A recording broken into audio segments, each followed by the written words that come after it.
odeeffannoo waancaa addunyaatiin wal qabatanitti yoo dabaru waancaa addunyaatiin kaleessa taphoonni 16tiif dabarteetii kan isheen jirtu tapha kanarratti egaa Morokkoon ga'umsa gaariidhaan mul'isuudhaan taphachaatii kan isheen turte haa ta'u malee egaa hanga daqiiqaa dhumuraa eeguudhaaf dirqamteetii jirte. Koodi Gakpoon goolii galcheen daqiiqaa 72 irratti taphataa Liverpool goolii galcheen Neezerlaandis dursa qabsiiseetii kan inni ture. Daqiiqaan 90 xumuramee daqiiqaa abbaan murtee dabalan keessatti daqiiqaa 91 irratti jechuudha. Isa Diop kan inni xumurame jechuudha. Kanarratti egaa taphataa rukuttaa penaltii kennameen immoo Morokkoon 3-2 injifachuudhaan marsaa biyyoota 32 hirmaachisuuf dabarteetii kan isheen jirtu. Morokkoof injifannoo guddaadha jechuun ni danda'ama. Biyyi kun akkuma yaadatamu waancaa waggaa 4 dura Ispeenii fi Poorchugaal mo'achuudhaan walakkaa xumuraatiif waancaa addunyaatiin geettee biyya Afrikaa jalqabaati kan isheen turte. Ammas biyya Awurooppaa biroo cimaa kan jedhamu keessaa tokko kan taate Neezerlaandis injifachuudhaan milkoofteetii kan isheen jirtu. Goolii eegan Yaasin Boonuun ammas penaltii keessattuu Samarviileen kan xumuraa jechuun penaltii shanaffaa Neezerlaandis jalaa ittisuudhaan Neezerlaandis dorgommichaan ala taasiseetii kan inni jiru. Ammas taphataan kun biyya isaatiif gahee guddaa kan inni taasiseetii kan inni jiru. Neezerlaandis rukuttaa penaltii 3 marsaa biyyoota 16tiif akka dabartuuf gargaareetii kan inni jiru. Kanarratti egaa tapha kanarratti biyyoonni keessattuu Verbugan goolii eegan Bart Verbugan jechuudha. Goolii eegan Neezerlaandis yaaliiwwan Morokkoo hedduu jalaa ittisaatii kan ture hanga daqiiqaa xumuraa daqiiqaa 91 kan isaan gaanii rukuttaa penaltiitti illee egaa injifannoo goolii injifannoo kan dhumuraa Sabaarin galcheen Morokkoon biyya Afrikaa ammas marsaa biyyoota 32 hirmaachisuuf geetteetii kan isheen jirtu. Kun injifannoo guddaa har'a ganama Neezerlaandis irratti Morokkoon galmeessiteedha. Kanaaf akkuma yaadatamu waancaa addunyaa 2022 Qaatar qopheessiteen illee rukuttaa penaltiin Ispeen injifatteetii kan isheen turte. Morokkoon kanarratti immoo Poorchugaalis injifatteetii kan isheen turte. Ammas Neezerlaandis injifachuudhaan tapha marsaatti aanutiif dabartee jirti. Marsaa 16tiin qopheessituu sirnichaa keessaa tokko kan taate Kanaadaa waliin kan isheen taphattu ta'a jechuudha Morokkoon. Kanaaf kubbaa miilaa Morokkootiif illee seenaa guddaadha. Egaa bara waggaa 4 dura walakkaa xumuraatiif ga'uudhaan biyya Afrikaa jalqabaa waancaa addunyaatiin walakkaa xumuraatiif geettee turte. Morokkoon ammas marsaa biyyoota 16tiif geetteetti jirti. Morokkoon taphoota ramaddiitiin biyyoota akka Biraaziil wajjin ramadamuudhaan sadarkaa lammaffaadhaan xumuruun ishee kan yaadatamudha. Ammas ga'umsa gaarii waancaa kanan ammas biyyoota mul'isaa jiran keessaa tokko ta'aniiti jiru. Seenaa Afrikaa biyya jijjiiraa jirtudha. Morokkoon kubbaa miilaa Afrikaa sadarkaa addunyaatti waancaa addunyaatiin waltajjiiwwan gurguddootiin biyya jijjiiraa jirtudha. Biraaziil waliin tokko qixaan kan isheen baate. Sanbooda Iskootlaand 1-0dhaan injifatteetti turte. Tapha ramaddii xumuraatiin immoo Haayitii 4-2 injifachuun ishee kan yaadatamudha. Amma immoo Neezerlaandis injifachuudhaan biyya taphattoota akka Koodi Gakpoo kanneen akka taphataa Liverpool dursaa taphattoota Liverpool Virgil van Dijk fa'aa hammattee taphattoota ciccimoo hedduu hammatte san injifachuudhaan marsaa biyyoota 16tiif dabarteetii kan isheen jirtu. Taatee kubbaa miilaa waancaa addunyaatiin ta'aa jiran keessaa Morokkoon marsaa 16tiif ga'uun deeggartoota biyyattii hedduus kan gammachiisedha.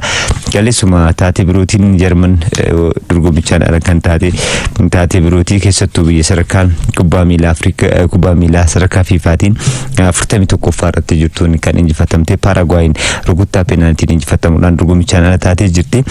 Jarman tapha kanarratti goolii Julio Encisoon galcheen Paaragwaay 1-0dhaan dursuudhaan boqonnaa baatee turte. Boqonnaa deebimoo Kai Havertz goolii galcheen Jarmaniin qixxaateetii turte. Haa ta'u malee tapha kanarratti biyyoonni lamaanuu osoo wal injifatin tokko qixaan xumuruu isaaniitiin rukuttaa penaltii kennameen Paaragwaay 4-1 sadiin Afriif sadiin injifachuudhaan marsaa biyyoota 16tiif yoo dabartu Jarman dorgommichaan ala kan isheen taate waancaa addunyaa kana mudate keessattuu Jarman waancaa addunyaa kanaan erga 2024 kuma lama fi kudha afuritti Argentina injifachuudhaan waancaa addunyaa erga injifattee as darbuu jalqabaatti jechuudha. Paraguay immoo keessattuu biyyoota gulaallii waancaa addunyaa irratti biyyoota hammi goolii galchuu ishee gadaana ta'e keessaa ishee tokko turte. haa ta'u malee amma Jarmanii injifachuudhaan biyyoota jajjaboo Awurooppaa keessatti injifachuudhaan marsaa 16tiif darbuun isheetiin gammachuu guddaa deeggartoota biyyattiitti kan mul'ataa ture tapha kana irratti jechuudha. Kanatti immoo chaampiyooniin addunyaa yeroo Afriitii kan isheen injifattee sadarkaa FIFAtiin 41 irratti osoo jirtu Jarmanii injifachuudhaan deeggartoota biyyattii hedduu kan gammachiisedha jechuudha. Egaa tapha kana irratti penaaltiin taphataan Arsenaal Kai Havertz fi akkasumas kan Newcastle Nick Woodmad rukuttaa penaltii yusutti fayyadamin kan hafan leegaa taateewwan ta'een keessaa yeroo Afriif waancaa addunyaa biyya fudhatteedha Jarmaniin akkasumas immoo biyya chaampiyoonii Awurooppaa yeroo afur taateedha. Kanaaf biyyattiin waancaa addunyaa 2018 irratti gahumsa gaarii mul'isuu hin dandeenye bara kana leegaa marsaa 32tiin dorgommichaan ala ta'uudhaaf dirqamteetii kan isheen jirtu jechuudha. Yeroo jalqabaatiif waancaa addunyaatiin rukuttaa peenaalitiin kan isheen ceete kan ta'u jechuudha.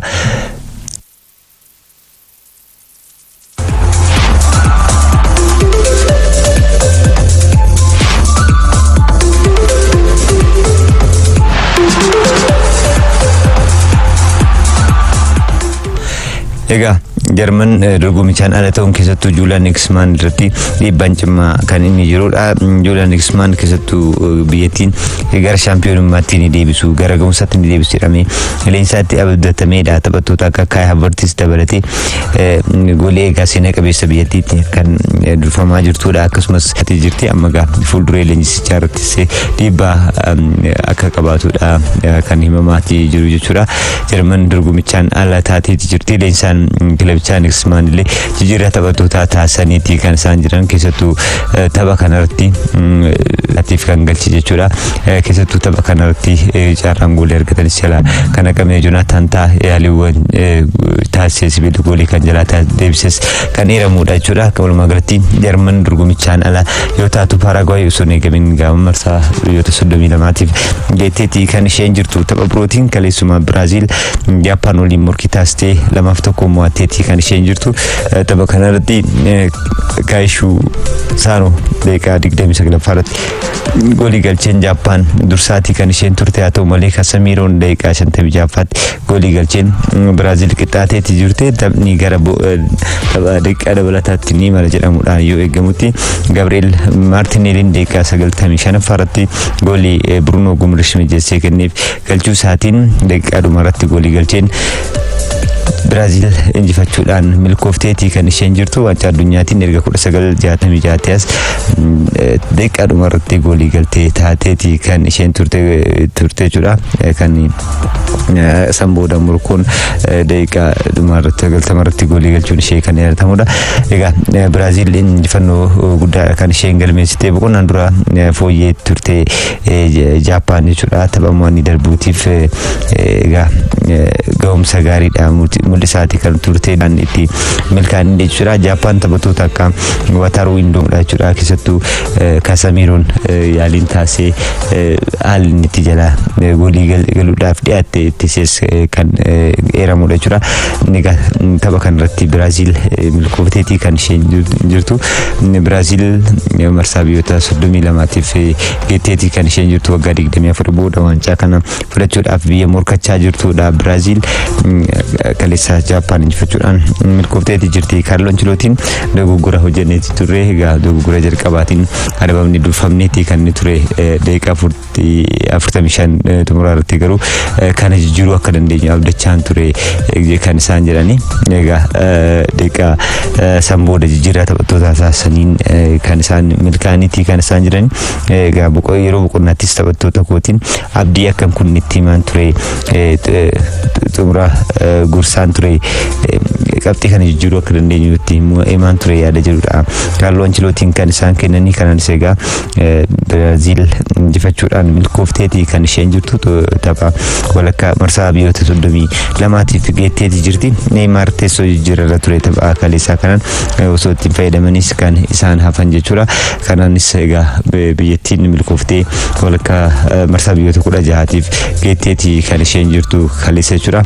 Kanaaf Brazil, Paraguay fi Moroccoon biyyoota waancaa addunyaa marsaa 16tiif gahan ta'uudhaan Kanaadaatti dabalamanii jiru. Kanaadaan Afrikaa kibbaa injifachuudhaan biyyoota marsaa 16tiif gahan kanneen ta'an keessaa jechuudha. Waancaan addunyaa kun arrasitti fuudhaan taphoonni waancaa addunyaa arras ni taphatamu. Arra Cote d'Ivoire biyya Afrikaa biroo Norway waliin kan isheen taphattu sa'aatii 2 irratti morkii taasifamuudha waancaa addunyaa kana jechuudha.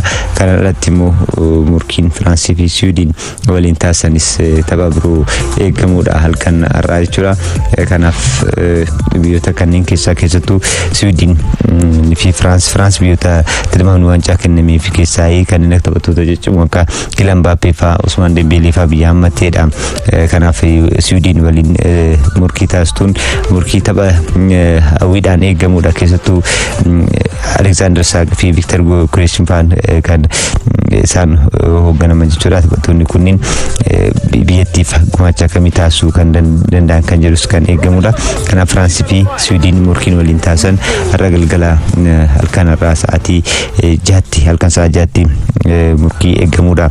Kan Cote d'Ivoire fi Norway immoo sa'a 2tti kan taphatamuudha. Meksikoon Ecuador waliin halkan sa'aatii 10tti morkiin taasisanis egaa tapha eegamuudha jechuudha. Waancaa addunyaa kanneen keessaa eenyutu marsaa biyyoota 16 darba kan jedhus egaa kan eegamuudha. Odeeffannoowwan gaggabaaboon wal qabatee Robert Lewandowskiin gara Major League Soccer imaleetii kan jiru. Egaa Barcelona waliin waliigaltee isaa xumuruun gargar ba'uun isaa kan yaadatamudha.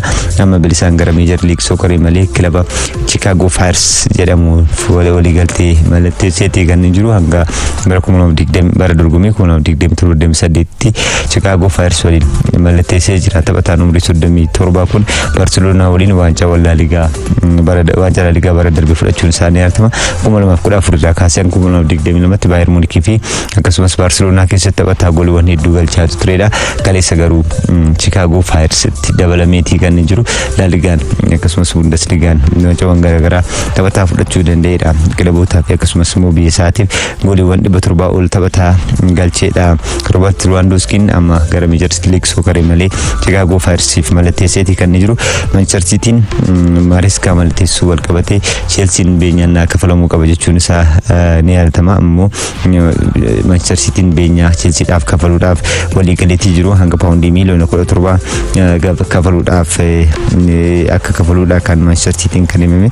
Kunis egaa Maresca bara 2024tti dhifama kilabichatti Chelsea leenjisuu eegalanii booda amajjii darbe osoo kontiraan isaanii xumuramin addaan kutuun isaanii hatama. Sun immoo kilabicha keessatti rakkoolee garaagaraa uume jechuudhaan himateetii ture Chelsea'n. Kanaanis beenyaan kafalamuu qaba jedheetii ture. Amma Manchester City'n beenyaa paawundii miliyoona 17 kafaluudhaan leenjisaa kana waliigaltee waliin mallatteesseetii kan jiru jechuudha. Kanaaf iddoo Pep Guardiola bu'uudhaan kilabicha akka leenjisanidha kan himamaa jiru. Elliot Anderson paawundii miliyoona 116 Forestiraa gara Manchester City jijjiirraa taasisuuf qorannoo fayyaa taasisuu fi amma torbaan dhufu kana keessa jijjiirraan kun ni xumurama jedhameetii kan eegamu. Liverpool PSG irraa kan barbaadaa jiru Yan Diamandee xumuruudhaaf akka ta'edha. Harry Kane waliigaltee Bayern Munich waliin qabu dheeressuu akka ta'ellee himamaatii kan jiru. Kanatti immoo Moozaan Ivan Persic leenjisaa kilabichaa gochuudhaan filateetii jira. PSG'nis taphataa lammii Cote d'Ivoire Diamandee akka barbaadu himamaatii kan jiru. Gabaabumatti odeeffannoo ispoortii kan ammaaf qabanne kanneen fakkaatu qophiileen afaltifuuf turmaata gaarii.